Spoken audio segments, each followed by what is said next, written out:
Dr. Lim here. In our last video, we talked about our ex-partner in Thailand who was facing problem with the imitator and wished to join back with the accent. Between Malaysia and Thailand, there is a duty-free zone where people from both countries can come to shop, play golf or enjoy good food without the need to chop the passport.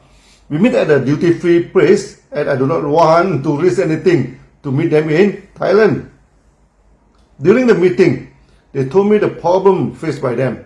They formed a company with the imitator, each one holding 49%. Then one marketing motivator, who is a Thai, holding 2%. Then they soon found that the products from the imitator were deteriorating and no longer effective. Before that, when they visit the office of the imitator, they found that there's a lot of the accent products was there. The imitator told them they were the supplier of the accent. At first, the ex-partner believed the rumors. Later visit, they found a lot of the accent discarded bottles and grew suspicious and found that actually, initially the imitator bought the products of the accent, then changed the contents into the bottles. At first, the products were effective, as it is basically they were the accent products. Only then they would change the bottles into their bottles. Eventually, the imitator took the products elsewhere and started to supply them, and the quality deteriorated quickly. And this is the first problem they are facing. Secondly, the imitator couldn't speak proper English, but his wife could speak fluent Thai, as she is the Malaysian Thai.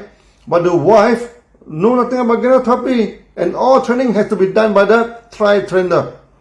And the Thai trainer was trained by me. And basically, they were using the genotherapy of the accent. This was the second problem. Third, when they asked to visit the farm and factory, the imitator brought them to the factory and the farm of the accent. Then they used Photoshop to modify the photo and put in their company name and logo. But they forgot that the accent logo in the background and become a big joke in the market. Fourth, was the imitator using the supply of products to threaten them into submission. If they refuse to cooperate or ask too many questions, then they will delay the products. Not only that, sometimes the market was active and suddenly the imitator was short of products. Apparently, they got the products from the third party and the supply chain was not smooth.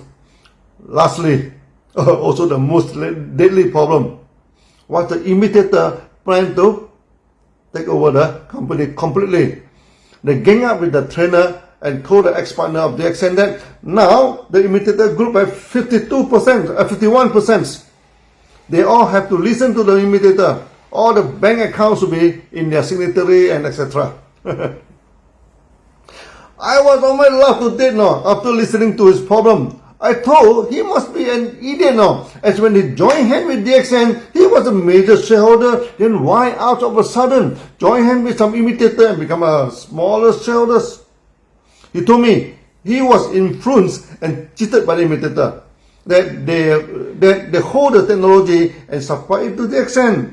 And the owner of the factory and the farm of the accent actually is by the family and not by Dr. Lim. And show them the fake certificate that they were the owner of the farm and factory and the accent only owned the marketing company. I told them he must be an idiot as in Malaysia, you can go to the ROC to check who is the owner of any company, how much the sales the company is making, and how much tax the company is paid. How could you just believe some NGO-looking moron, just looking at some certificate of paper which is easily engineered? About the share, he told me the imitator promised him he could run the company freely. And before, after joining hands with the accent, under the one world, one market policy, changing a marketing plan was totally prohibited. And changing a label will need to be approved by the HQ. Now the imitator promised heaven and earth to them. They were free to change anything of their liking and have 100% freedom. I told the ex-partner, many so-called company were not trustworthy at all. During the OPP, they painted a very rosy image of the company when you join them, like pursue, the real scenario was not what they promised. At least DXN we comply with what we said, We never break our promise. When the imitator finally knew I terminated the ex-partners, then the true color started to emerge. First, they gang up with the Thai speaker who hold 2% and claim that they are the majority shareholder now. Next, they wanted to control the bank account and all the computer data. If anyone refused to cooperate, then they will stop the supply of the product to them. I never saw such a stupid company like our imitator. First, the JV with some local partners, then try to grab the controlling power from them. Later, I can tell you, how they fail in Philippines, Indonesia, Middle East, Latin America, even in Asia Minor. Everywhere DXN went, they must follow, And they could not compete with DXN, in terms of technology and marketing skill. Then they always created fake stories and rumors. At the end, members found out about that, and their partner always broke up with them. Then many of the members joined DXN. Then we leave it to the future storytelling, very entertaining for your coffee time. Come back to our poor ex-partner. He wanted to join hands with DXN again. I flatly rejected him. I told him, he has shown gun to me and it is too risky for me to join hands with him. Just like Pasu, he requested again and again. At the time, the Taiwanese company were facing serious competition from DXN and losing the market. They also contacted them to form a new company. There were a few new imitators of DXN and they approached them too. My brother Bundy was around during the meeting. He told me if we do not accept them back, the imitator and other competitors may chip in. I never worry about imitators or competitors. Come as they may, and let us compete squarely in the market. The meeting failed and I refused to accept them back. Then they continued to request Bundy to come back to DXN, and my relative in Thailand also came to know and told Bundy. Many of the leaders making tons of noises and wanted to follow back to DXN, and openly said they wanted to be trained by me again. This was a difficult and tricky situation. That time I was focused fully in Indonesia and very reluctant to handle the problem with Thailand. And we already started a new DXN Thai and 100% handled by the HQ, and the sales are picking up. Eventually, the ex-members sent a representative who can speak Malay to come to meet me. If they join by DXN individually, their hierarchy will be broken into pieces. They wish DXN could take over the company or buy it over, which I was not interested at all. So my ex-partner were good at showing the gun, even though I'm not afraid of them, but why should I take the risk? I thought it was due to the pressure from the ex-member. The ex-partners came to meet me again and told me whatever condition I could ask, and they were ready to consider.